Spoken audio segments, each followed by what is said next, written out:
En este día vamos a dar inicio con una conferencia magistral a cargo de Hernán Núñez Rocha, quien es director ejecutivo del Instituto Ecuatoriano de la Propiedad Intelectual, jurista con titulación ecuatoriana y española, conjuga el ejercicio profesional con la investigación académica. Su práctica se enfoca principalmente en el derecho de la propiedad intelectual y tiene un amplio conocimiento de los ordenamientos jurídicos de España y Ecuador, así como de la Unión Europea y la Comunidad Andina de Naciones. Cursó sus estudios de grado en Ecuador y realizó posgrado en España, obteniendo titulaciones de doctorado en propiedad industrial, licenciado en Derecho, experto en Derecho Español. Ha realizado estancias de formación en Canadá e Italia. Trabajó en despachos especializados en propiedad industrial, así como en universidades y escuelas de negocios en temas académicos y de posgrado. Desempeñó varias funciones académicas en la Universidad de Alcalá, como responsable de la internacionalización de los programas de posgrado en la Oficina de Estudios Internacionales. Participó en proyectos de investigación, docencia, investigador del área de Derecho Mercantil, del Departamento de Derecho Privado, fue gestor académico y gestor de programas en universidades. También representó a la universidad como miembro de UNIREPI y EIPTN. Ha realizado varias publicaciones como autor y coautor en temas de propiedad industrial, marcas, tutelas, derechos de autor, entre otros, en escenarios nacionales e internacionales. Además, ha participado como ponente invitado en varios países a nivel mundial. Actualmente es funcionario del gobierno en Ecuador como director del Instituto Ecuatoriano de la Propiedad Intelectual. Y bueno, sin más por el momento, dejamos el uso de la palabra a Hernán. Bienvenidos.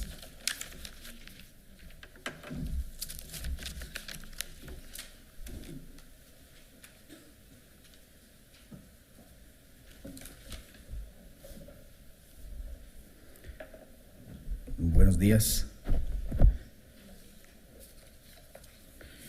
Bueno, en primer lugar quiero saludar a los presentes y agradecer a los organizadores de este evento, en especial a los maestros Manuel Becerra y Rafael Pérez Miranda por la invitación que me han hecho para participar de este foro. A continuación yo les voy a contar brevemente la experiencia ecuatoriana sobre propiedad intelectual, cuál es la propuesta que en este momento estamos construyendo para diseñar un nuevo modelo de propiedad intelectual. Y el contarles yo esta experiencia aquí además tiene un doble sentido, porque como verán a continuación, la gran mayoría de las acciones o propuestas normativas que nosotros estamos planteando en el Ecuador no son casuales, no han sido inspiradas, tienen como fuente el aporte doctrinario de muchos de los que están participando en este foro, en especial del profesor Carlos Correa, quien ha sido sin duda inspirador en la redacción de un nuevo texto jurídico que se está tramitando ahora mismo en el Poder Legislativo del Ecuador. Dicho esto, les cuento brevemente, la ponencia está dividida en tres aspectos: un diagnóstico que se refiere a cómo estaba el estado de la situación en el momento que se diseñó este nuevo modelo de propiedad intelectual, las acciones de política pública que se han emprendido en los últimos años y una propuesta de ley que es denominada el Código Ingenios, que pretende que justamente estas políticas de gobierno que se han venido llevando a cabo en los últimos años se conviertan en políticas de Estado.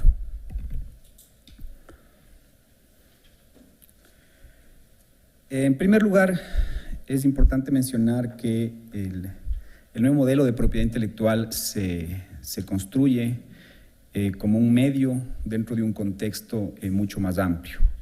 Y es que el Ecuador diseñó un plan denominado de economía social del conocimiento, que pretende pasar del modelo primario exportador en el que nos encontramos ahora a un modelo cuyo principal elemento sea el conocimiento.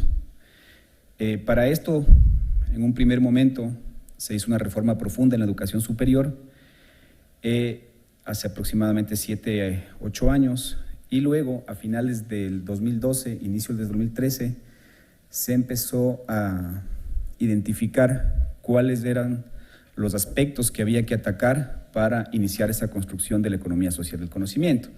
En primer lugar, vimos que había un escaso gasto en investigación y desarrollo como porcentaje del PIB. Si nosotros comparamos con los países que constan en la lámina, y algunos de ellos son de la región, vemos que estamos por debajo, ¿no? Y que estamos a la par del promedio de América Latina. Otro aspecto importante es la innovación, ¿no? Como decía, el Ecuador es un país primario exportador y secundario importador. Quizás lo segundo es más grave que lo primero, en donde el valor agregado a la producción nacional es muy bajo. De la última encuesta de actividades de ciencia, innovación y tecnología, se desprende que tan solo un 7,39% de empresas metieron un producto nuevo al mercado ecuatoriano y tan solo el 1,30% lo hicieron al mercado mundial. Estos son datos de la encuesta ACTI del 2011. En cuanto al talento humano dedicado a la I+D, asimismo, según los datos del 2011, vemos que el Ecuador tiene un promedio, o tenía en ese momento un promedio, estaba con un valor mucho más bajo del promedio de América Latina. Es por eso que el primer paso fue la reforma de la educación superior y el segundo paso fue una política intensiva de fomento del talento humano. Luego me referiré más adelante, pero solo mencionar que se hizo una política de becas que a día de hoy tenemos 11,000 becarios estudiando en universidades de excelencia alrededor del mundo. Normalmente también se mide el desarrollo tecnológico o la innovación de los países en base a las solicitudes de patentes, así como a veces también en base a cuando queremos analizar la investigación científica, en base a las publicaciones indexadas. Sin perjuicio de que estos indicadores pueden ser, creo que a día de hoy están siendo muy cuestionados, sin embargo también es un aspecto que se analizó en su momento. Entonces vemos que hasta el 2013 el porcentaje de patentes que se solicitaban, que correspondían a ecuatorianos, era tan solo del 1,97%, ¿no? Es decir, más del 98% de solicitudes de patentes eran presentadas por extranjeros.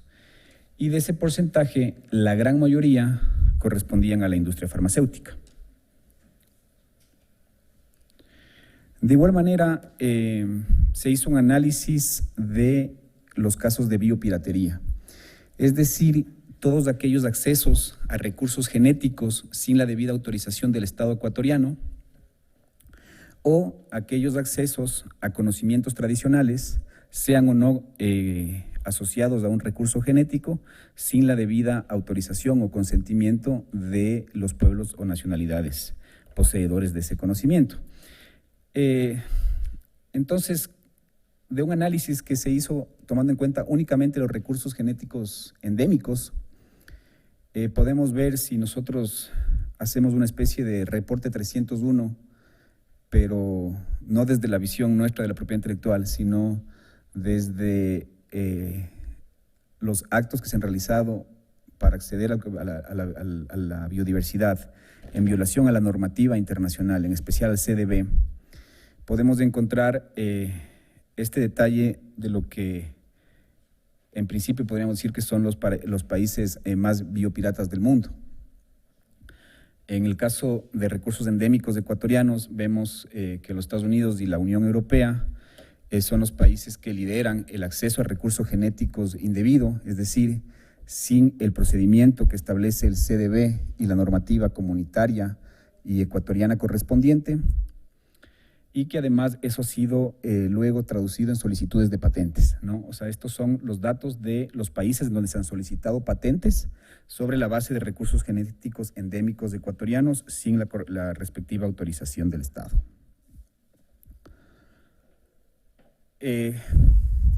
Con este contexto, con este antecedente, en el 2012, finales del 2012, inicios del 2013, se decide hacer un cambio de la política de propiedad intelectual. Uno de los primeros grandes pasos que se da al respecto es adscribir el Instituto Ecuatoriano de la Propiedad Intelectual, que es la oficina encargada de la protección y observancia de estos derechos, a una cartera de Estado. Hasta ese momento, nosotros teníamos al instituto, a la oficina, que había sido creado en el año de 1998, era una institución autónoma, completamente desarticulada del sistema productivo, de la generación de ciencia, de tecnología, de innovación y de la educación superior. Era una oficina meramente registral. La propiedad intelectual era una materia reservada para pocos iniciados y que se lo trataba con un metalenguaje que, salvo algunos abogados ejercientes, nadie más la entendía. Entonces, el primer paso es adscribir el IEPI a la Secretaría de Educación Superior, Ciencia, Tecnología e Innovación. Y desde la Secretaría de Educación Superior, Ciencia, Tecnología e Innovación, CENESIT, se diseña un plan de cambio de matriz productiva. Como les decía, nosotros somos un país primario exportador cuyos principales productos son el petróleo y bienes agrícolas. Entonces se diseña un plan para pasar de esta economía de los recursos finitos a una economía de los recursos infinitos, cuyo principal elemento sea el conocimiento. Para esto, si nosotros vemos en esta lámina, de no existir este plan, es decir, de seguir nosotros con el mismo modelo productivo, con la misma matriz productiva, el cambio, o mejor dicho, la evolución de los sectores intensivos en tecnología en relación a los sectores tradicionales, primordialmente agrícolas, al 2035 la proporción será casi la misma, ¿no? Lo cual nos pone en una situación muy vulnerable en relación al comercio internacional, que es un poco lo que está sucediendo ahora con la situación actual de los commodities y lo que estamos viviendo en muchos países de la región. Con el plan que se diseña, la idea es ir poco a poco, a través de algunas acciones que me voy a referir posteriormente, ir poco a poco aumentando los sectores intensivos en tecnología, de tal manera que al 2025 tengamos estemos casi a la par entre sectores tradicionales e intensivos en tecnología, y al 2035 se dé la vuelta a la fórmula que actualmente tenemos. Bueno, esta lámina es simplemente referencial para ver cómo ha sido el crecimiento o la evolución de la productividad en países asiáticos desde la década de los 80 en relación a los latinoamericanos, ¿no? Los latinoamericanos somos la línea que prácticamente no se ha movido, ¿no? De hecho, en la década de los 80 y 90 incluso tiene un ligero descenso. Entonces, se diseña este objetivo, que es construir un sistema de gestión del conocimiento que permita e impulse el desarrollo de la actividad creativa y la innovación socioeconómica, con el propósito de facilitar el emparejamiento tecnológico, la transferencia tecnológica, y sobre todo bajo una óptica distinta a lo que se conoce como las economías del conocimiento. Porque si nosotros vemos, a día de hoy existen varias economías del conocimiento. Sin embargo, en esas economías del conocimiento se encuentra, a través de los derechos de propiedad intelectual, se encuentra monopolizado en muy pocas manos. La propuesta que se diseñó en su momento en el Ecuador era que esta economía del conocimiento tenga un tinte social y que democratice el acceso al conocimiento y a la cultura y rompa la dependencia cognitiva con los países industrializados. Esto igual, bueno, ejemplifica lo que se hizo dentro de este contexto más grande. En un primer lugar, se hizo una inversión en infraestructura, luego una inversión intensiva en educación superior y talento humano, con una inversión millonaria en institutos públicos de investigación, en universidades, una política y una nueva normativa de universidades, se cerraron 17 universidades que no cumplían los mínimos estándares internacionales, se reubicaron a todos esos alumnos de las universidades que quedaron y a las que quedaron se les categorizó. Con este sistema de categorización, las universidades cada vez más buscan la excelencia y además lo que se hizo fue algo muy interesante, y es que se decretó la gratuidad de la educación y se tomó una medida que en un momento fue polémica, pero que a día de hoy hasta los detractores reconocen el éxito de instaurar un examen de ingreso a la universidad. Un examen no basado en conocimientos, sino en razonamiento, en aptitudes. Con lo cual, a día de hoy vemos que el porcentaje de las personas que ingresan a la universidad pública, que vienen del quintil más bajo de la población o de los pueblos que tradicionalmente habían estado marginados en el Ecuador, como es el pueblo afro, ecuatoriano y las comunidades indígenas, se ha multiplicado por 3. Y con esto vemos también que se ha ido reduciendo la diferencia entre los distintos estratos sociales que acceden a la universidad, con lo cual se rompió ese mito de que si es que se tomaba un examen de ingreso a la universidad,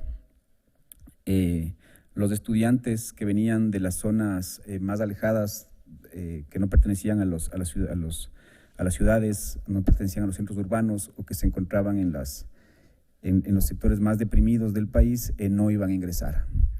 Entonces, luego se instauró la política de becas. Como les decía, tenemos a día de hoy más de 11,000 becarios a nivel mundial, ¿no? Estos becarios, solo para dar un ejemplo de cuál es el impacto de esta política de becas, aunque la mayoría aún no retornan al Ecuador, las publicaciones de los becarios en el extranjero triplican el total, las publicaciones en revistas indexadas, triplican el total de las publicaciones que hacen todas las universidades ecuatorianas.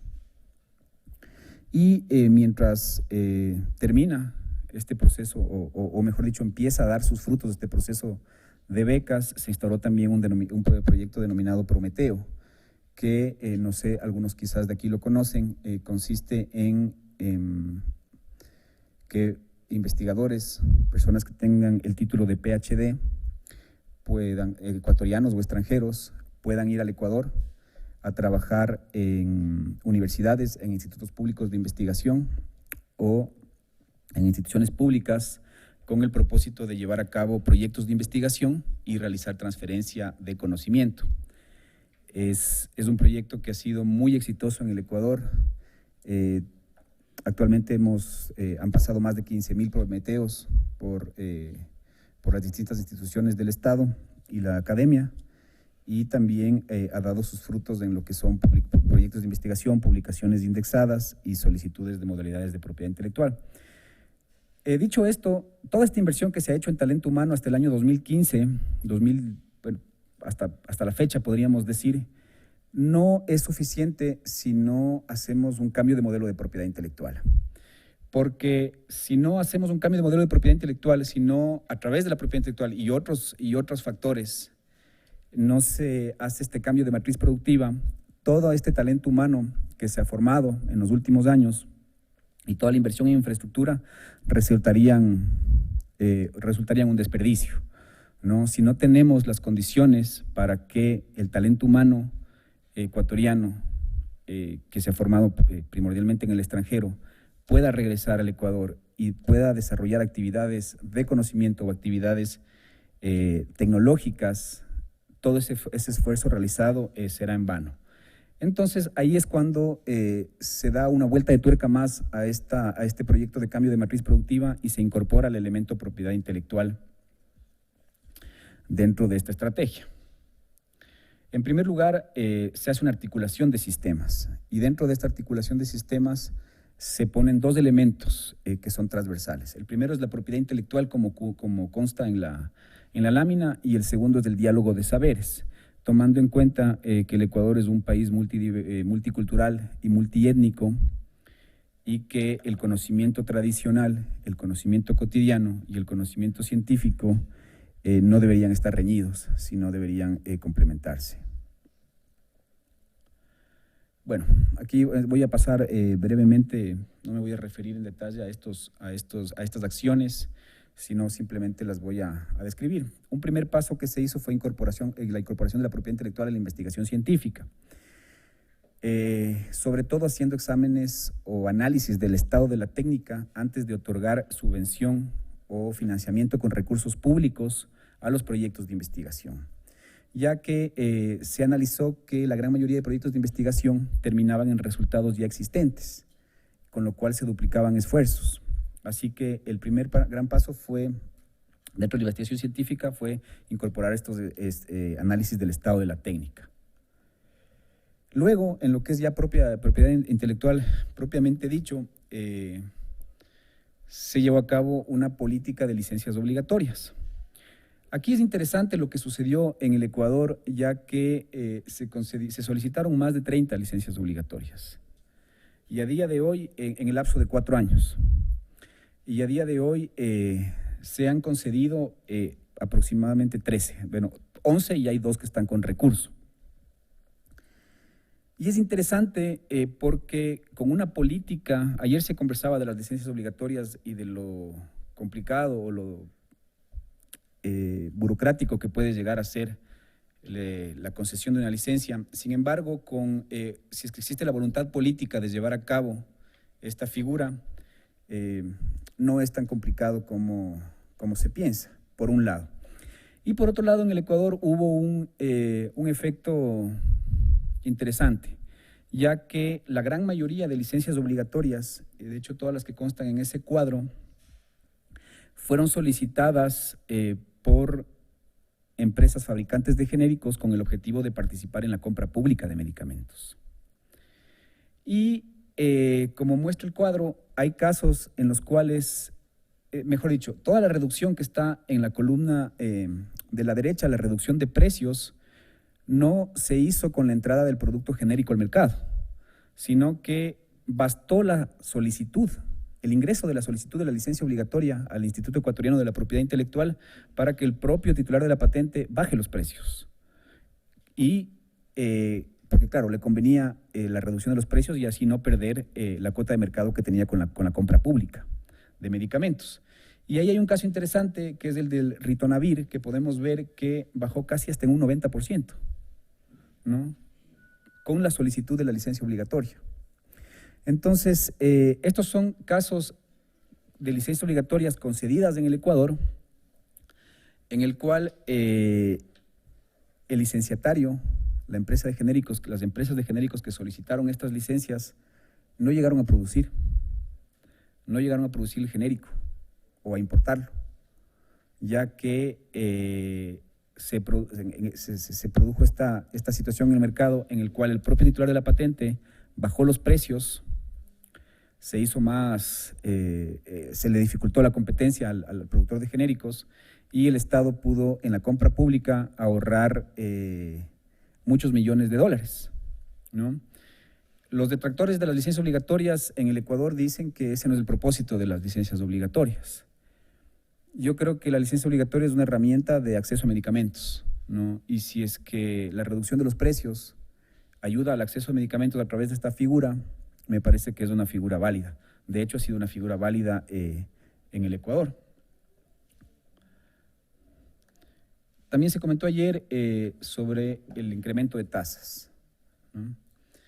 Tuvimos en el Ecuador 2 momentos de incremento de tasas, en el 2010 y en el 2014, me parece. Sí. El primer incremento en el 2010 no fue tan impactante para los solicitantes. En el 2014 sí, como podemos ver, es un incremento considerable, ¿no? Vemos, por ejemplo, la tasa por presentación de solicitudes tiene un incremento de aproximadamente el 500%, ¿no? La tasa por los exámenes de patentabilidad también hay un incremento considerable. Aquí es importante analizar que se cobra también una tasa adicional por pasadas las 10 páginas, por cada página adicional a la décima que es en la que se redactan las reivindicaciones. Y la tasa de mantenimiento sí tiene un incremento mucho mayor, que es más del 1.500%, y que además es proporcional a cada año, ¿no? Se va incrementando en la medida que van pasando los años de mantenimiento de la patente. Si vemos una patente que antes del incremento de tasas, pagaba el mantenimiento durante los 20 años, ese valor era de casi $6,000, ¿no? Ahora supera los 150,000. Esto se lo hizo de la mano de un régimen de descuentos, ¿no? Y existe un régimen de descuentos para universidades, pequeñas y medianas empresas, empresas de la economía popular y solidaria, instituciones públicas e investigadores independientes, que puede llegar hasta el 90%. Esto ha permitido que las invenciones locales o la generación de conocimiento local sea adecuadamente protegida, porque con este descuento de hasta el 90% incluso es menor, o sea, están pagando ahora menos de lo que pagaban antes de la reforma de las tasas, y ha significado una herramienta importante de política pública respecto a esa asimetría que veíamos en un inicio de solicitantes extranjeros versus nacionales. Estas son las patentes que nosotros resolvimos en el 2015. Como pueden ver, se concedieron entre patentes de invención y modelos de utilidad, se concedieron 18, de los cuales 6 son de nacionales. Sin embargo, las resueltas son casi 15,000. Es decir, en el año 2015 se resolvieron 15,000 solicitudes de patentes. Las concedidas, como les dije, son 18, las denegadas son 87, las caducadas, producto de la política de incremento de tasas, son 13,000, 1,300. Y las abandonadas son 6 y las desistidas son 54. Son 1,400, no son 14,000, como dije en un inicio. Y bueno, los campos tecnológicos están también ahí en el recuadro superior derecho. Con esto podemos ver que con esta política pública se reduce el patentamiento de invenciones triviales o banales. Es una política pública que ha sido eficiente también para desincentivar esas solicitudes de pequeñas mejoras, y nos ha servido para depurar dentro del sistema de patentes ecuatoriano las invenciones que merecen la pena ser patentadas, y además ha sido una herramienta útil de incentivo del patentamiento local. Bueno, y este es otro proyecto que forma parte de la política pública de propiedad intelectual, que lo presentamos hace muy pocas semanas dentro del Comité de Desarrollo de la OMPI, y que sin perjuicio de cuál sea el curso o la suerte que corra este proyecto en el Comité de Desarrollo de la OMPI, lo estamos llevando o lo vamos a llevar a cabo en el Ecuador.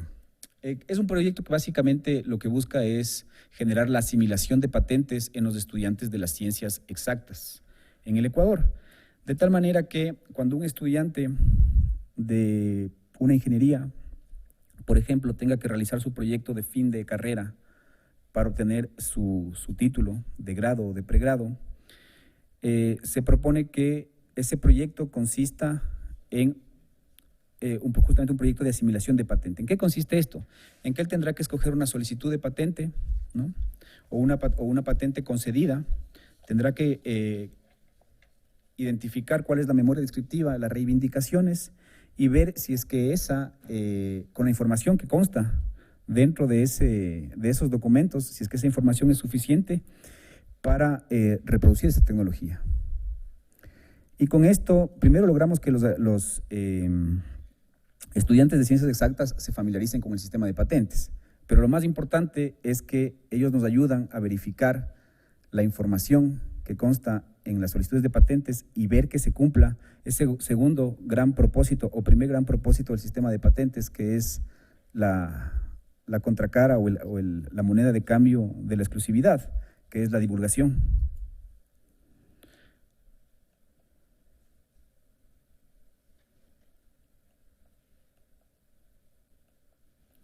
Bueno, estos son los proyectos de investigación científica a los cuales ya me refería, y simplemente consta en detalle los montos económicos y el detalle de las patentes que han sido generadas a partir de esta política pública. Que por cierto, hemos visto en los últimos 2 años un incremento del 500% de las patentes solicitadas por universidades. Este es un proyecto que consiste en, se llama Banco Ideas. Es una plataforma informática de libre acceso a la cual jóvenes, cualquier innovador puede acceder a la plataforma y presentar un proyecto de innovación. A este proyecto de innovación, en caso de ser seleccionado, a día de hoy tenemos más de 100 proyectos de innovación que han sido asesorados con asistencia técnica, más de 50 que han sido financiados, tenemos un presupuesto de $1.800.000 y se incorporó el elemento propiedad intelectual para proteger los prototipos de estos proyectos de investigación. Y este proyecto Ingeniatec consiste en incorporar la propiedad intelectual a la compra pública. ¿Qué es lo que se hizo? Obviamente, entre otros objetivos, busca la sustitución de importaciones. Lo que se hizo fue ver el listado de la compra pública anual que se adquiere en el Ecuador y ver de todos esos productos de base tecnológica que se están adquiriendo ahora mismo por el Estado, cuáles podrían ser asimilados o sobre los cuales tenemos capacidad de abstracción en el Ecuador para ser producidos localmente. Entonces, ahí se hizo un análisis de propiedad intelectual para ver qué tecnologías o qué productos estaban protegidos por modalidades de propiedad intelectual y o de qué manera se podía, en caso de estar protegidos, de qué manera se podía hacer una estrategia para la producción local sin vulneración de derechos de los titulares extranjeros. Esto se está realizando por primera vez en este año y se espera tener más de $300 millones en ahorro en la compra pública. Bueno, para finalizar, quiero referirme al proyecto de ley que se encuentra ahora mismo en nuestra Asamblea Nacional, que es nuestro Parlamento, que lo que busca es, como les había dicho en un inicio, instaurar estas políticas de gobierno que hemos venido realizando en los últimos años a unas políticas de Estado y consolidar una economía social del conocimiento. Primero, ¿cómo se hizo esta ley? Voy a contar un poco los antecedentes de cuál ha sido el trayecto que ha recorrido este proyecto de ley. Se hablaba ayer en la tarde del secretismo con el que se manejan ciertos acuerdos de libre comercio y concretamente el TPP. En el Ecuador tuvimos una experiencia completamente contraria, ¿no? Primero, el presidente de la República encargó a la Secretaría de Estado encargada de la Ciencia, la Tecnología y la Innovación, a la cual el instituto se encuentra adscrito, la elaboración de un anteproyecto, ¿no? Este proyecto fue elaborado con el apoyo, como les decía, de muchas personas que están aquí, en especial el profesor Correa, y en inicios del 2013 este anteproyecto fue colgado en una plataforma wiki, ¿no?, de libre acceso. Esta plataforma wiki dio a conocer a toda la ciudadanía, a toda la sociedad ecuatoriana, cuál es el nuevo modelo de propiedad intelectual que se está instaurando o que se quiere instaurar en el Ecuador a través de este cuerpo normativo. Hasta el día de hoy hemos tenido más de 2.700.000 visitas y más de 38.000 ediciones del texto. Esto ha hecho que sea un documento bastante debatido, bastante conocido. Y con esto lo que hicimos fue, luego de un año y un poco más de discusión a través de esta herramienta informática, se lo presentó a la Asamblea. Se lo presentó a la Asamblea, de hecho, en mayo del año pasado. Y durante todo este año que se encuentra en el Parlamento, ha sido también discutido a través de los mecanismos de participación ciudadana que tiene la ley del Poder Legislativo en el Ecuador, pero también atravesado por un proceso especial, y es que por regularse los conocimientos tradicionales tuvo que suspenderse el trámite parlamentario y fue a consulta prelegislativa con los pueblos y nacionalidades indígenas. Se inscribieron casi 200 organizaciones indígenas. La consulta prelegislativa terminó hace 2 semanas y fue todo un éxito. Básicamente, lo que busca este cuerpo legal es, como yo les decía en un inicio, transitar de una economía de recursos finitos sobre la base de la explotación de recursos naturales a una economía cuyo principal factor sea el conocimiento, pero una economía social del conocimiento. Y por eso el enfoque teórico que está atrás de este código se lo puede resumir en estas barras, ¿no? Queremos pasar de una sociedad de la herencia, principalmente rentista, a una sociedad del mérito. Sostenible con el medio ambiente y que le otorgue valor agregado a las principales producciones del Ecuador, porque como les decía, somos un país primario exportador y secundario importador. Actualmente tenemos una ley de 1998 que se la hizo justamente en miras de adecuar el ordenamiento jurídico ecuatoriano a los acuerdos ADPIC y que fue mucho más allá de los estándares mínimos que exigía o que exige el ADPIC. Y esta ley que incorpora estándares de protección muy altos se lo hizo en su momento, en 1998, bajo la premisa de que nos traería innovación y sobre todo inversión extranjera directa. Como ustedes ven o como vimos en las láminas del diagnóstico, eso no se dio, ¿no? Estuvo muy lejos de suceder y más bien con todas las acciones implementadas en los últimos años hemos conseguido de alguna manera ese propósito. La idea también es, bueno, este es el enfoque teórico desde una perspectiva de la economía política, en donde quizás son algunos aspectos, yo quisiera referirme tal vez solo a tres. El primero es que en verdad consigue al conocimiento como lo que en verdad es, que es un bien infinito, ¿no? Es un bien en el cual a día de hoy se lo concibe como escaso, debido a las regulaciones jurídicas, sobre todo de propiedad intelectual. Otro objetivo que persigue este código es la maximización de las externalidades positivas de la generación del conocimiento. Y también otra cosa importante que yo quiero destacar es que se consideran distintos tipos de propiedad, ¿no? Dentro del régimen de propiedad intelectual. Pone en el centro al creador, al inventor, y con eso se rompe esa privatización del conocimiento, esa tragedia de los anticomunes, que se ve reflejada sobre todo en la ley actual, en la que el corazón del sistema es el financista. Tiene 4 libros. El primero habla del sistema como tal. El segundo es sobre la investigación científica y la innovación social. El tercero, que se denomina gestión de los conocimientos. Ahí hay un error porque justamente producto del análisis, como les contaba en la wiki, se determinó que no es un conocimiento, sino es en plural, son conocimientos, ¿no? Y en el libro 3, que es gestión de los conocimientos, se incorpora toda la normativa de propiedad intelectual, es decir, propiedad industrial, obtenciones vegetales, derecho de autor y conocimientos tradicionales. Y en el último libro se encuentran los incentivos.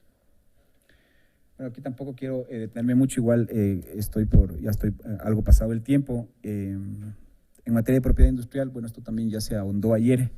El régimen actual concibe el mismo tipo de protección para bienes relacionados con la vida o la salud que bienes suntuarios. Yo he puesto ahí un ejemplo de medicamentos y un juego de video. Para romper esta situación, el código plantea lo que se denomina la tipología de bienes. Y la hemos dividido en 4 tipos de bienes. Los bienes que sirven para garantizar derechos fundamentales, los bienes relacionados con sectores estratégicos, los bienes relacionados con la biodiversidad y los conocimientos tradicionales y los demás bienes que podríamos decir que son bienes de mercado. Como ustedes ven, cada uno de estos bienes dentro de esta tipología tiene un régimen jurídico distinto en cuanto a la propiedad intelectual se refiere. Los bienes relacionados con derechos fundamentales tienen un régimen de propiedad intelectual mucho más equilibrado, cuyo principal elemento es el acceso a los derechos fundamentales, como puede ser la salud, la educación o el progreso científico. En los bienes relacionados con sectores estratégicos, esta es una categoría que comprende que contempla la Constitución ecuatoriana, que se refiere, por ejemplo, a la biodiversidad, aunque bueno, en este caso tiene un régimen distinto, pero se refiere, por ejemplo, al petróleo, a las minas, al espectro radioeléctrico. En este caso, lo que se propone es que cuando el Estado otorgue una concesión a una empresa extranjera para llevar a cabo una actividad extractiva o una actividad relacionada con sectores estratégicos, uno de los requisitos de esa concesión sea justamente la transferencia tecnológica. Porque a día de hoy nos hemos encontrado con casos en los cuales las empresas privadas concesionarias tienen más información estratégica que el propio Estado sobre, por ejemplo, sobre el mapeo de los minerales. La tercera categoría, que está relacionada con la biodiversidad y saberes ancestrales, contempla dos principios básicos que ya tienen los instrumentos internacionales. Primero, que la biodiversidad es patrimonio intangible del Estado y por eso se establece un procedimiento de acceso a recursos genéticos. Y segundo, que los conocimientos tradicionales son derechos colectivos de los legítimos poseedores de estos conocimientos tradicionales. Aquí no hablamos de titulares porque no existe propiedad en los términos del derecho civil o mercantil sobre los conocimientos tradicionales. Además, de acuerdo a los instrumentos internacionales, son imprescriptibles, inembargables e inalienables. Entonces, tampoco podemos hablar de propietarios. La terminología que se utiliza son legítimos poseedores, y a estos legítimos poseedores se les da, entre otros, yo me voy a referir solo a dos derechos, la posibilidad de que todo acceso a sus conocimientos sea con consentimiento previo, libre e informado, y que se realice una adecuada distribución de beneficios monetarios y no monetarios de su explotación económica. Sobre el resto de bienes, el régimen de propiedad intelectual, digamos, no se altera, tiene estándares en algunos casos medios, en algunos otros altos. Este es el contenido del código, ¿no?, en la parte que atañe a la gestión de los conocimientos. Y bueno, aquí yo tenía algunas láminas sobre los principales cambios, pero como ya estoy pasado de tiempo, quizás me voy a referir muy brevemente a que en materia de derecho de autor se aumentan las limitaciones y excepciones, en especial en beneficio de universidades, bibliotecas y archivos. Además, se incorporan todas las limitaciones y excepciones que a día de hoy se están discutiendo en el seno de la OMPI sobre personas con discapacidad y sobre centros de enseñanza y centros de investigación científica. Y aparte de la regla de los 3 pasos, se incorpora un régimen de uso justo de las obras protegidas por derecho de autor o las prestaciones protegidas por derechos conexos. En cuanto a propiedad industrial, se aumentan los criterios de patentabilidad, se los hacen mucho más rigurosos y se define de manera más precisa lo que es la materia patentable, en el cual se excluyen varias opciones que tampoco me voy a detener porque ayer ya se lo analizó en concreto, como por ejemplo son las sales, éteres o polimorfos, y se excluye también a los conocimientos tradicionales y a los organismos vivos, salvo los microorganismos que tengan actividad inventiva por requerimiento de la normativa internacional, de la patentabilidad. En obtenciones vegetales se hace una reducción también de estándares en beneficio de la soberanía alimentaria. Se reduce la protección a los criterios de UPOV 78, que de hecho el Ecuador es suscriptor solamente de esa acta, aunque la ley actual incorpore elementos de UPOV 91. Quizás aquí lo interesante es que se amplía el régimen de licencias obligatorias a las variedades vegetales. A día de hoy, que el proyecto de ley aún se encuentra en asamblea, se está discutiendo 2 temas más que yo no he puesto en la presentación, pero que me parecen dignos de análisis o de mención al menos en este foro. El primero es incorporar requisitos flexibles para la protección de las variedades vegetales para pequeños agricultores. Es decir, que requisitos como la homogeneidad o la estabilidad, cuando la solicitud viene de un pequeño agricultor, pueda tener matices, ¿no? Y el segundo es establecer una diferenciación en la protección entre variedades ornamentales y variedades alimenticias. Esa es otra propuesta que se está discutiendo actualmente en la Asamblea. Es decir, que las variedades vegetales ornamentales, concretamente las rosas y las flores de verano, puedan tener un sistema de protección quizás más parecido al del acta del 91 y las alimenticias al acta de UPOV del 78. Bueno, en las licencias obligatorias se mantiene el régimen actual que hemos venido manejando, que además también es coincidente con el régimen de la Comunidad Andina. Quizás aquí un aporte importante basado en la doctrina del profesor Correa es que se ha matizado lo que se considera licencia obligatoria por falta de uso o explotación, ¿no? O se ha precisado. Y a diferencia de lo que sucede hoy, no podría considerarse falta de uso, o mejor dicho, no podría considerarse uso a la importación.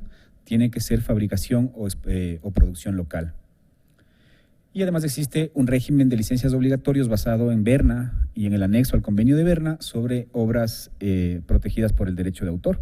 Esto también es algo nuevo. Aunque esto no tiene que ver con propiedad intelectual, sin embargo, hemos visto que tanto la industria del software como la biodiversidad son dos ventajas comparativas que como país tenemos en este trayecto de la economía social del conocimiento, porque tampoco nos podemos engañar y pretender, además con las reglas actuales del comercio mundial, tampoco nos podemos engañar y pretender que con todas estas normas y política pública en 10, 20, 30, 40 años vamos a ser igual que Corea o Japón. Tenemos que encontrar algunos sectores en los que simplemente se reducirá la brecha tecnológica y otros en los que tenemos una ventaja comparativa. Entonces, en los que tenemos ventaja comparativa, que me he permitido señalar dos, que es el software y la biodiversidad, también hay disposiciones en el código que atañen para que lo que buscan es la promoción de estas actividades. En cuanto al software libre, se le da obligatoriedad, o sea, se establece la obligatoriedad de que todas las instituciones públicas y las instituciones de enseñanza, sean públicas o privadas, tengan que utilizar de forma preferente el software libre. Hay un régimen de excepciones en casos de seguridad, en casos de que no haya otra solución de programación en el mercado, pero lo que se busca es tener soberanía tecnológica. Este es un aspecto muy importante porque en el software propietario o el software privativo, que es el que está además protegido por un régimen muy fuerte de derecho de autor e incluso en algunos países por derecho de patentes también, el usuario no puede tener acceso al código fuente y no puede identificar, primero, esa solución no está 100% adaptada o customizada, no sé si esa palabra exista en castellano, pero no está del todo adaptada a las necesidades el software no está adaptado a las necesidades del usuario. Y segundo, el software propietario, al no poder tener acceso al código fuente, no podemos hacer un análisis, una auditoría de si es que tiene o no puertas traseras y si es que protege o no la información. Entonces, por eso se establece este sistema preferente de compra pública del software libre y además se establece el régimen jurídico sui generis de reconocimiento de los conocimientos tradicionales. Esta es la parte concreta que fue a consulta prelegislativa dentro de la aprobación de la Asamblea.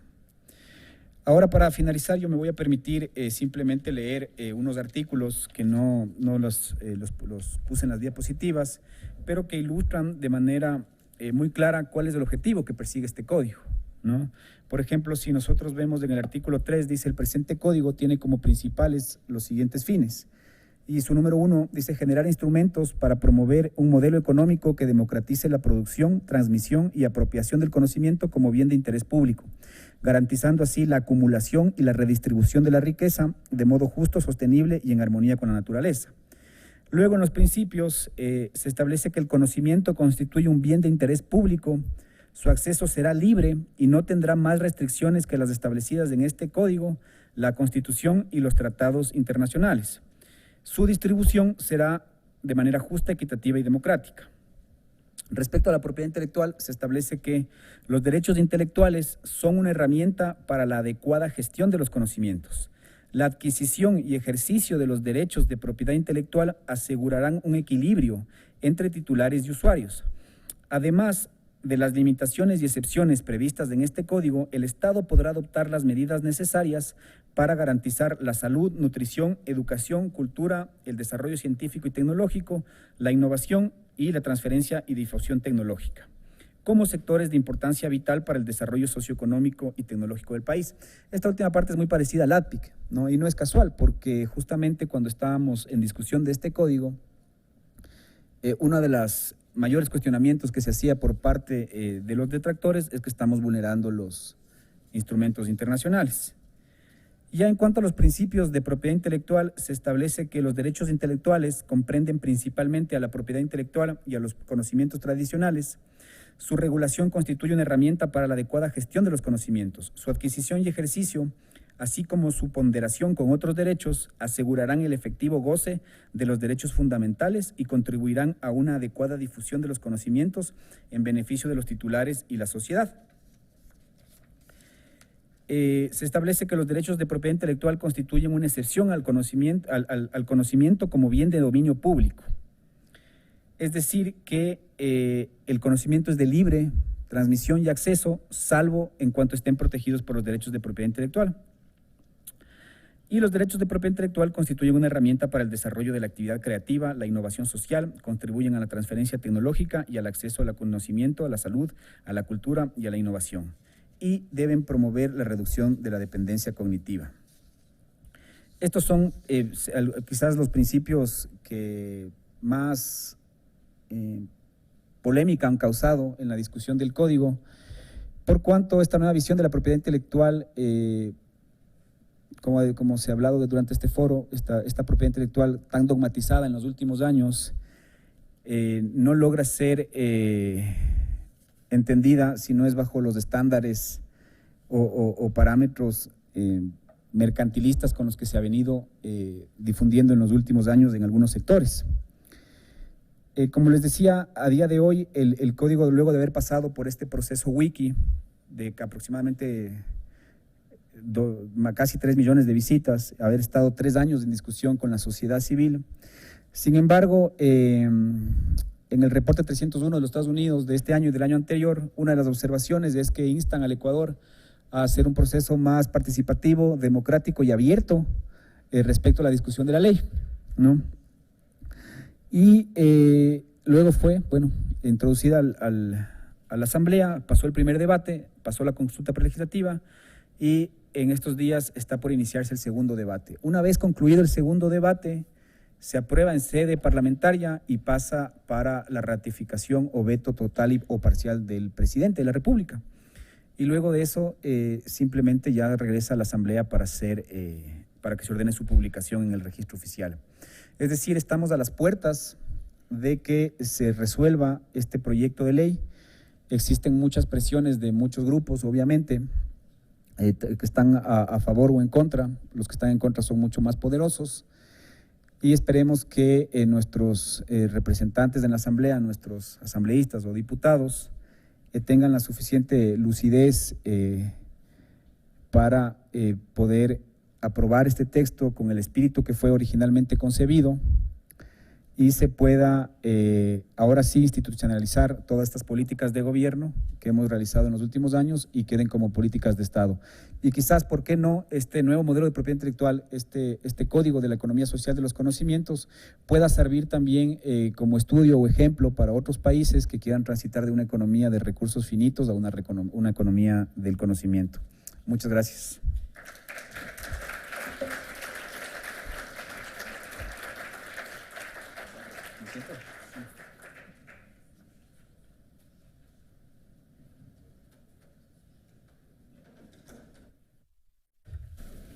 Muy interesante la conferencia y puntos muy importantes que tenemos que resaltar al respecto. Pues uno de ellos es la voluntad política que ha existido por parte del Estado ecuatoriano para poder hacer estas modificaciones, lo cual pues necesitamos en nuestro país, ¿no? Voluntad política, porque hay muchas propuestas, hay comunidad científica, académica, gente de la sociedad civil dispuesta a seguir trabajando en pro de hacer cambios, hacer ajustes en materia de propiedad intelectual, pero si no hay voluntad política difícilmente se va a seguir avanzando. Vamos a dar oportunidad nada más a 3 preguntas para que nuestro conferencista pueda contestar. Si tienen preguntas, el doctor Kurz, y ya se agotaron por acá, todos, el doctor Correa y Javier. Damos el uso de la palabra al doctor Kurz, por favor. Bueno, ya. Ya, ok. No, compartí ayer la sorpresa, o un poco, sí, la sorpresa con la vehemencia que se defendió la confidencialidad en la gestión de las negociaciones de la propiedad intelectual. Imagino que es lo mismo en el plano interno. Al mismo tiempo, son temas muy complicados. Explicar la propiedad intelectual. ¿Cómo habéis hecho para explicar de manera que todo el mundo pueda participar de una manera, digamos, concienzuda y bueno, que contribuya al debate? Bueno, debo reconocer que no estaba planeado esta difusión a través de esta plataforma Wiki, ¿no? Se lo hizo sobre la marcha, se tomó la decisión, no teníamos una metodología definida, así que al inicio fue efectivamente muy complicado porque no solamente se trata de una materia que es muy difícil de entender para las personas que no se han aproximado a ella, sino también que el enfoque que le habíamos dado les resultaba completamente ajeno a los especialistas, ¿no? A las personas que tradicionalmente habían venido manejando la propiedad intelectual en el Ecuador. Así que, ventajosamente, yo creo que ante la falta de esta metodología, ante la falta de este plan, ventajosamente hubo otro factor que jugó a favor nuestro, que fue el tiempo, ¿no? Porque no había prisa. No había prisa y esta socialización duró más de un año. Entonces, lo que se hizo fue, bueno, primero había la plataforma Wiki ante la cual muchos usuarios podían acceder y hacer sus sugerencias, preguntas u observaciones. Esa plataforma Wiki es muy útil porque casi no requirió interacción de los agentes del Estado, porque otros usuarios con mayor nivel de conocimiento, con distintos enfoques de la propiedad intelectual interactuaban en la plataforma y se creó una comunidad muy activa a través de la cual yo creo que nosotros descargamos en los internautas ese análisis de manera no técnica de la propiedad intelectual, ¿no? Por un lado. Por otro lado, el hacer asequible al público el texto hizo que muchos grupos de interés, ONGs, grupos de empresarios, estudiantes, científicos, lo analicen por su cuenta, ¿no? Lo analicen por su cuenta, abran foros de discusión. Algunos de ellos nosotros fuimos invitados, a otros no. En algunos de ellos nosotros dimos una asistencia, una capacitación, en otros no. Pero se generó un análisis y una reflexión a través de distintas instancias y distintas metodologías, ¿no? Lo cual también fue muy bueno. Y otro aspecto importante fue que se llevó el análisis o la discusión de estos temas en el Ecuador por primera vez a la academia, ¿no? La academia creo que no le había dado importancia a esta dimensión, primero la dimensión internacional de la propiedad intelectual, y tampoco había considerado nuevas formas de enfocar la propiedad intelectual por fuera de los estándares mínimos que se habían impuesto en los últimos años a través del ADPIC y posteriores acuerdos comerciales. De hecho, básicamente en el Ecuador lo que se discutía cuando se hablaba de propiedad intelectual en las universidades era la registrabilidad o no de las marcas, ¿no? Y a eso se limitaba el análisis. Entonces, al llevar también este debate a la academia, tuvimos ahí un análisis que ayudó mucho a esta discusión, ¿no? Entonces, yo creo que esos tres factores son los que nos ayudaron a que a día de hoy, por ejemplo, algunos ponentes como Jorge Kors son testigos de aquello, o el propio profesor Correa.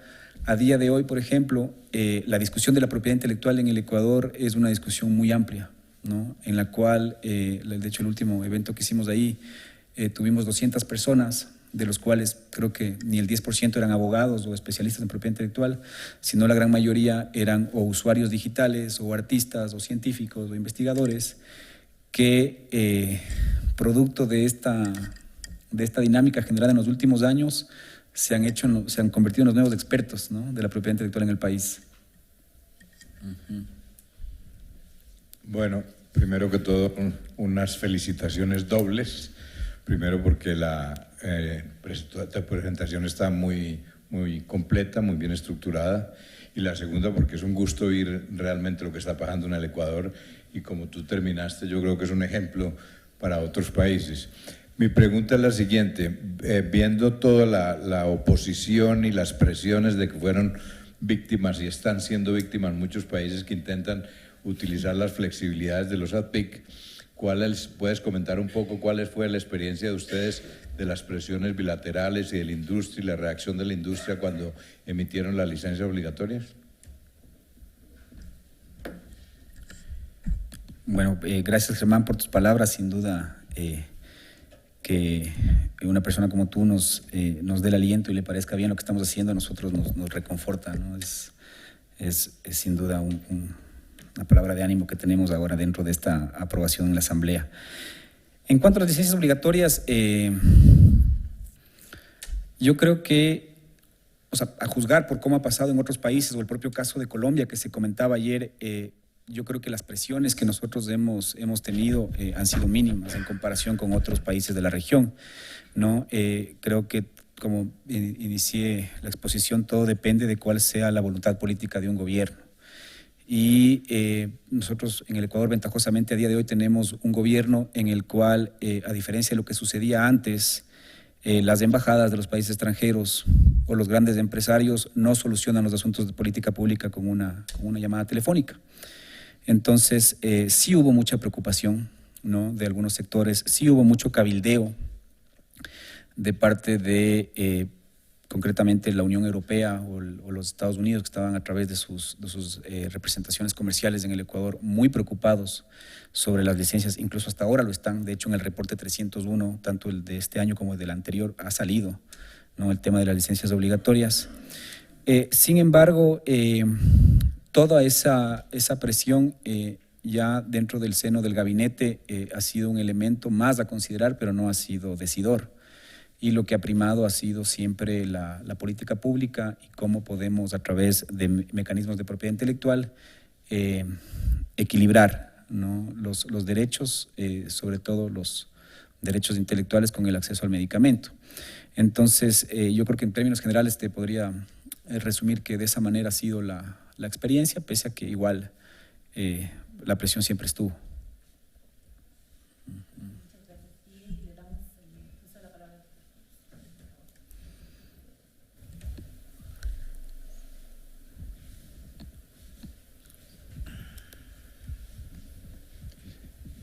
Hernán, sí, fui testigo de todo el proceso que vos acabás de relatar.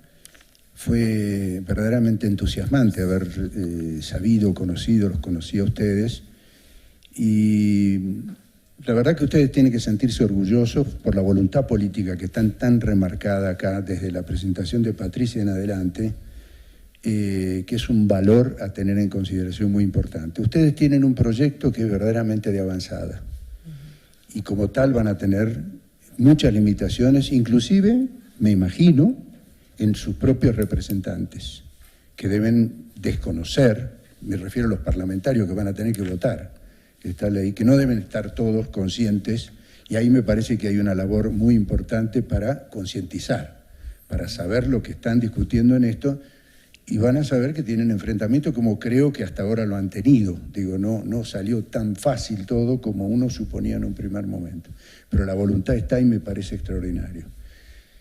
También te felicito por la exposición que has hecho, porque has descrito todo con mucha claridad, y agrego, con mucha inteligencia.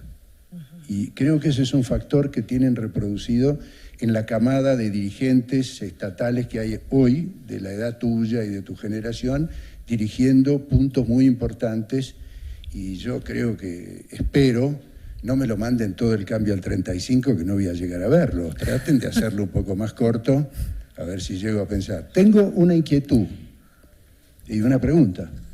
En los temas que han agregado ahora, que vos acabas de decir, hablabas en el régimen de patente que han establecido que la explotación debe ser una explotación local y la importación no la sustituye.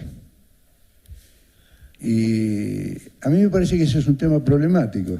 Van a tener más de un problema y además van a tener algún panel una vez que está aprobado esto, porque viene del Convenio de París. Digo, en el Convenio de París permanentemente han tratado de sustituir esto primero con el origen de la caducidad en el Convenio de París, que si no explotaba la patente a los años caducaba. Después vienen las licencias obligatorias que beneficiaron esto, primer beneficio. Y el segundo caso del Convenio de París es que justamente sustituyeron la explotación o igualaron a la importación. Eso, por supuesto, resolvió el problema de las multinacionales, porque si no hubieran estado obligados a tener explotación en cada uno de los países a los cuales estaban registrando la patente. Eso está traducido también en el ADPIC. ¿Y cómo ven esa situación? Porque me parece que hay un conflicto en eso. Sí. Vamos a ver el doctor Correa, por favor.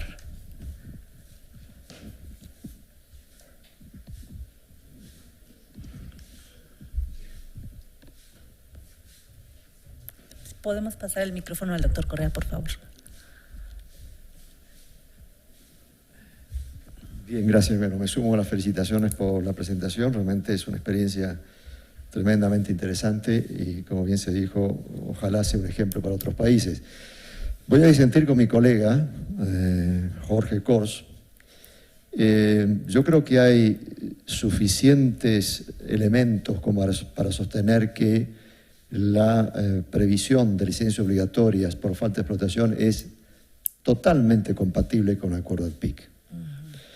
Por cierto, como ustedes saben, Estados Unidos inició un caso contra Brasil, sosteniendo que una disposición de la legislación brasileña que prevé la licencia obligatoria por falta de explotación era inconsistente con el acuerdo TRIPS.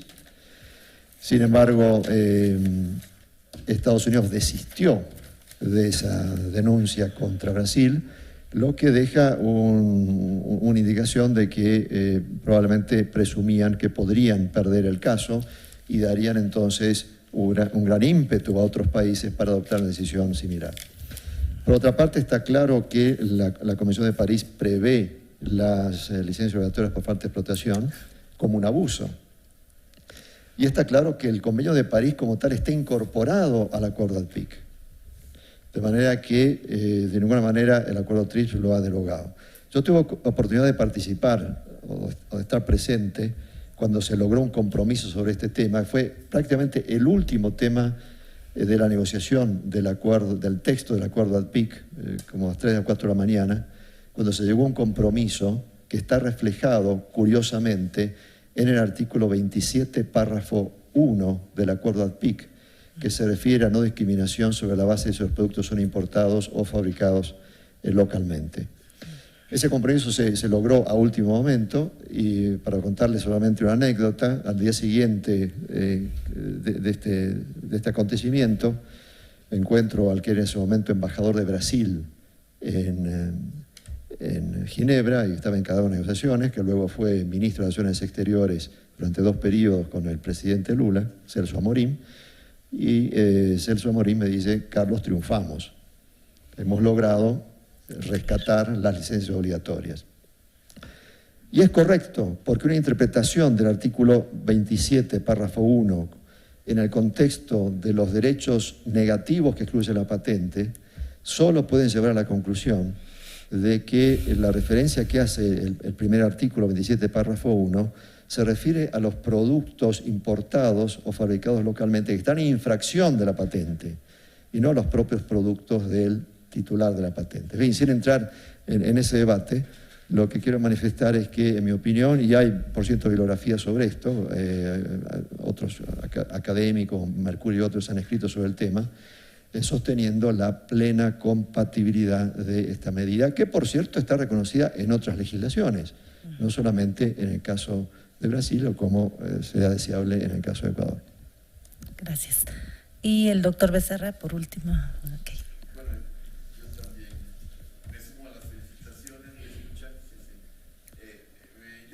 Una pregunta. Evidentemente es interesantísimo el modelo de la Oficina de Propiedad Intelectual de Ecuador, porque parece, bueno, rompe con los parámetros de las oficinas de patentes de nuestros países, inclusive me temo que el de nuestro país, el México, que administran fundamentalmente la propiedad intelectual.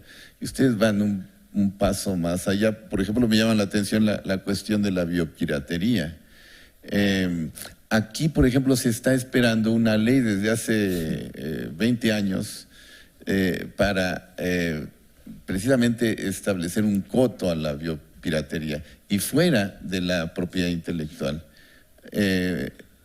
¿Cuál es el fundamento que tienen ustedes para hacer esa búsqueda y ese detenimiento de la biopiratería que mencionabas? Sí, yo creo que básicamente son dos fundamentos, ¿no? El primero es que este es un código, digamos, un cuerpo normativo que no atañe únicamente a la propiedad intelectual, sino que, como se vio en su contenido, es de economía social del conocimiento. Entonces, dentro de la economía social del conocimiento y de las actividades cognitivas, obviamente, como me referí, la biodiversidad para un país megadiverso como el Ecuador es una ventaja comparativa. De hecho, no es casual que se hayan creado en los últimos 5 años en el Ecuador 4 universidades de excelencia, y una de ellas está ubicada en la selva amazónica, porque su objetivo justamente es el estudio de la biodiversidad. Eso es, digamos, el primer elemento.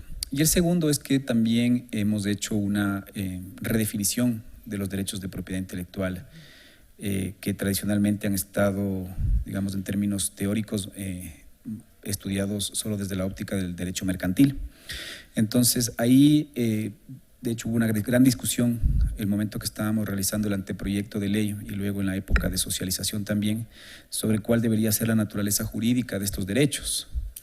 Y para no alargarme, porque además es una discusión que no tiene fin, incluso hasta el día de hoy, se discutía si es que eran derechos de índole económica, o sea, si eran derechos económicos o derechos intelectuales, ¿no?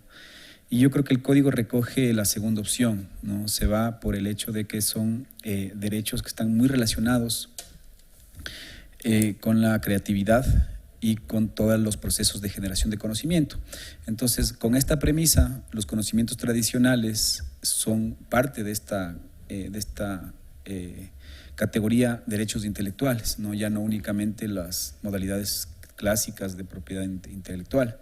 Entonces, se concibe a los conocimientos tradicionales también como un objeto digno de protección, con un sistema sui generis, obviamente, porque no podemos categorizarlos como objetos asimilables al derecho de propiedad o de dominio, ¿no? Porque se trata de derechos colectivos.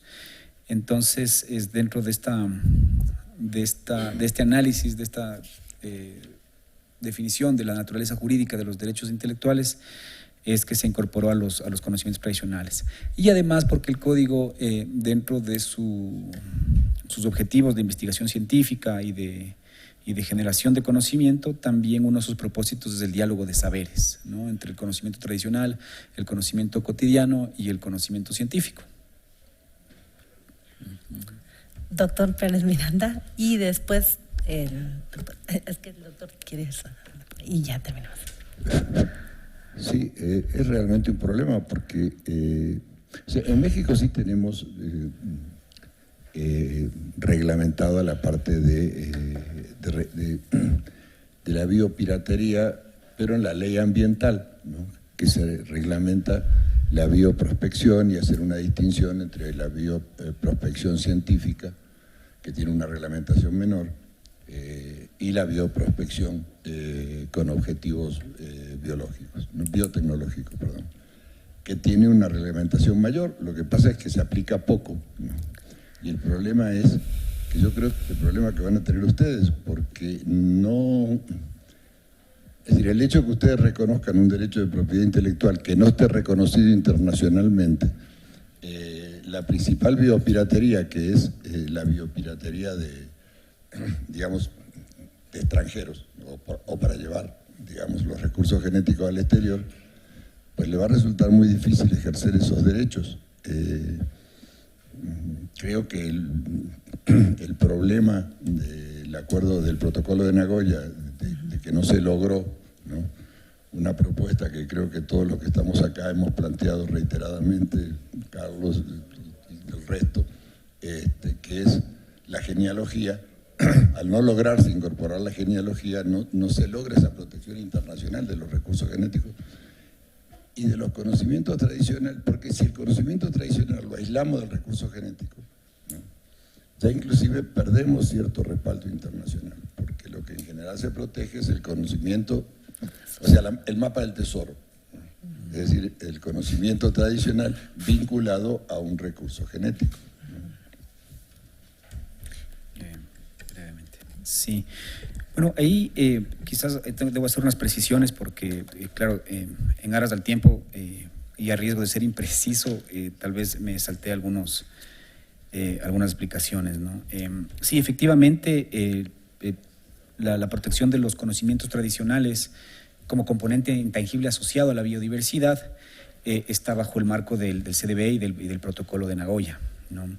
Sin embargo, lo que se hace es crear un régimen jurídico para todos aquellos conocimientos tradicionales que no están asociados a la biodiversidad y que a día de hoy no tienen un régimen de protección, como por ejemplo pueden ser una técnica de caza, de transportación, de comunicación, ¿no?, que no necesariamente están asociados a la biodiversidad, como por ejemplo lo que sí es el uso de plantas medicinales, ¿no?, por poner un ejemplo. Entonces, en ese sentido, lo que se ha hecho es seguir el lineamiento del Convenio de Diversidad Biológica sobre los recursos genéticos y el componente intangible asociado a estos recursos genéticos, y aparte crear un régimen de protección de esos conocimientos tradicionales que no son componente intangible asociado.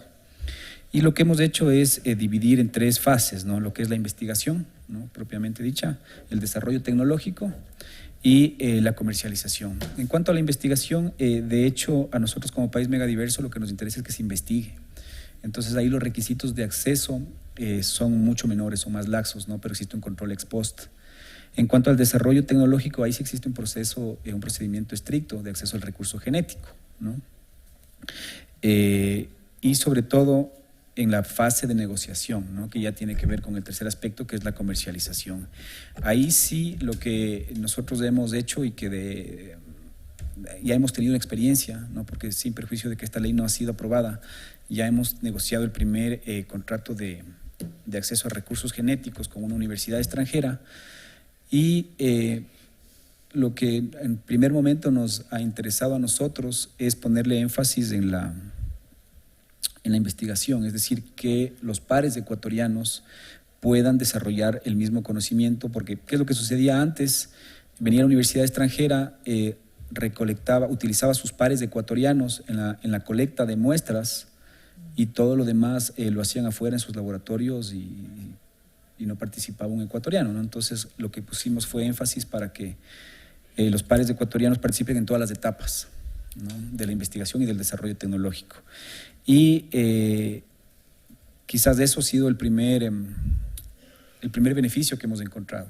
Y luego, tal vez, cuando ese desarrollo tecnológico dé frutos económicos, también se establece la distribución de beneficios, ¿no? Pero en un primer momento nos hemos concentrado en la adquisición de competencias y capacidades de los pares ecuatorianos.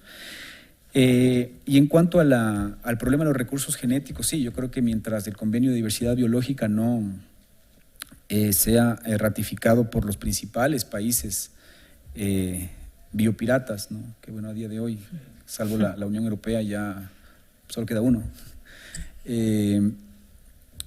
Es complicado, ¿no? Sin embargo, yo creo que la tendencia es a considerar a los recursos genéticos como patrimonio del Estado.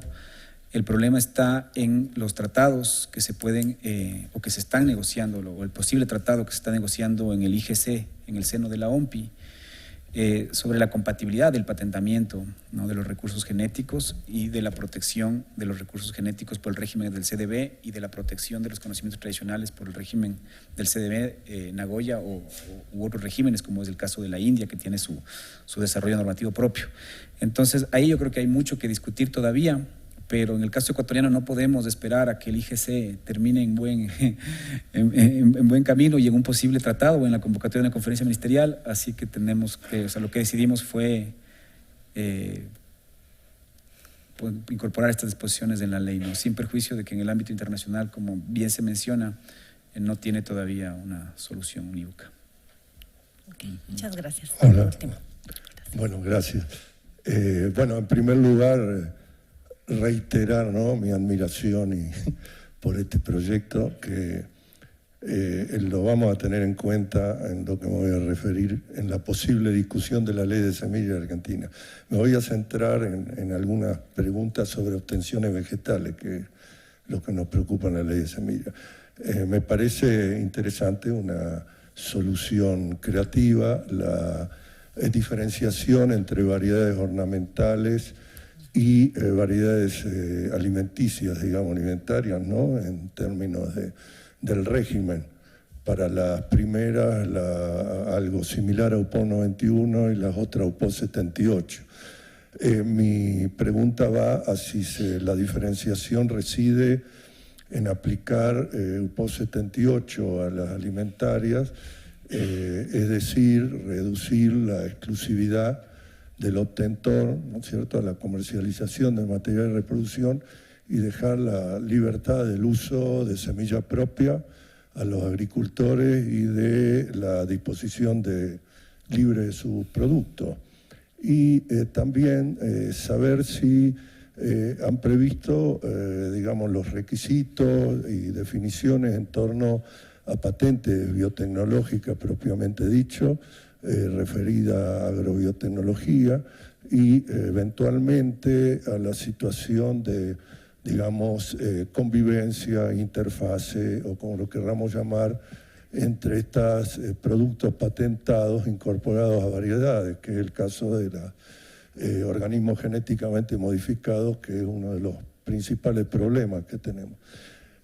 Y en tercer lugar, si en esta división de ornamentales, ¿no?, y alimentarios, cómo contemplan otro tipo de variedades que podríamos llamar industriales, ¿no? Me refiero a forestales y quizás fundamentalmente a algodón, que es donde en el caso argentino y en mi región precisamente se ha visto el tema de la interferencia de las patentes y de la utilización de posiciones dominantes por parte de las compañías. Eso nomás no es poco, ¿no? Pero bueno, una idea, porque como no tengo acceso al texto, aunque eventualmente te agradecería me lo mandes. Gracias. Sí, gracias, Eduardo, por la pregunta. Bueno, en cuanto a la primera, esta propuesta se fue presentada recién, ¿no? O sea, esto no formaba parte del anteproyecto en el que participó el instituto ni de la discusión que se ha dado en los últimos 2 años, sino que de hecho fue presentada la semana pasada, ¿no? Entonces, no pasa nada. En todo caso, yo pese a que no conozco los detalles de la propuesta, yo entiendo que lo propio sería, como tú acertadamente manifiestas, ¿no?, que esté encaminado justamente a dar todos esos beneficios, ¿no?, que tiene el agricultor en el acta del 78, diferenciando justamente que las variedades alimenticias están muy relacionadas no solamente con las actividades agrícolas, con los agricultores y campesinos, sino también ya en términos macros con la soberanía alimentaria. En cuanto a la segunda, ese es un tema que no se había, reconozco, no se había abordado, ¿no?, de manera profunda en las discusiones, y que creo que tampoco se ve reflejado de manera exhaustiva en el código. Y más bien es uno de los tantos aspectos que me ha servido a mí la participación en este foro, porque regreso la próxima semana al Ecuador a la discusión en la Asamblea con todos los apuntes frescos de lo que se ha dicho aquí, y quizás podamos perfeccionar en algunos aspectos del código, ¿no? Y en la tercera pregunta, que está además relacionada igual con la primera, ¿no?, yo creo que la propuesta no incorpora las variedades industriales, ¿no? Pero yo personalmente creería que de aceptarse esta propuesta, tal vez se lo equipare a las ornamentales, ¿no? Quedando solamente como la excepción a la protección de 91, las alimenticias. Eso creería yo que de aceptarse la propuesta lo que es más probable que suceda. Mi opinión personal al respecto es que debería asimilarse más bien al acta del 78, ¿no? Porque tal vez las ornamentales deberían tener un régimen excepcional, si es que es el caso, porque no están desarrolladas, no están vinculadas con una serie de actividades estratégicas. Es un producto de importación que a día de hoy es importante en la balanza comercial del Ecuador. Sin embargo, en la estrategia de cambio de matriz productiva, más bien representa todo lo contrario, ¿no? Porque como alguna vez comentábamos de manera informal, si bien somos un país florícola, y esto no lo mencioné en las estadísticas, más del 97% de las variedades vegetales corresponden a extranjeros, ¿no? Entonces, ¿qué es lo que está sucediendo? Que nosotros no somos los generadores de ese conocimiento, sino que simplemente tenemos un suelo privilegiado para que las variedades vegetales extranjeras sean sembradas en el Ecuador. Ok, muchísimas gracias. Y